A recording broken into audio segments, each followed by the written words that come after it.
اگر تم بڑے بڑے گناہوں سے جن سے تم کو منع کیا جاتا ہے اجتناب رکھو گے تو ہم تمہارے چھوٹے چھوٹے گناہ معاف کر دیں گے اور تمہیں عزت کے مکانوں میں داخل کریں گے۔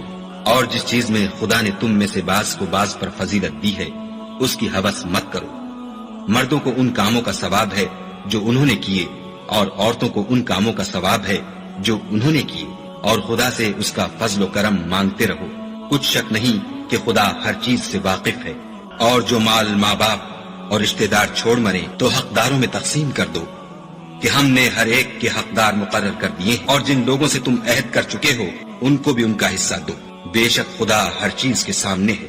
مرد عورتوں پر مسلط و حاکم ہے، اس لیے کہ خدا نے بعض کو بعض سے افضل بنایا ہے، اور اس لیے بھی کہ مرد اپنا مال خرچ کرتے ہیں، تو جو نیک بیویاں ہیں وہ مردوں کے حکم پر چلتی ہیں اور ان کے پیٹھ پیچھے خدا کی حفاظت میں مال و آبرو کی خبرداری کرتی ہیں۔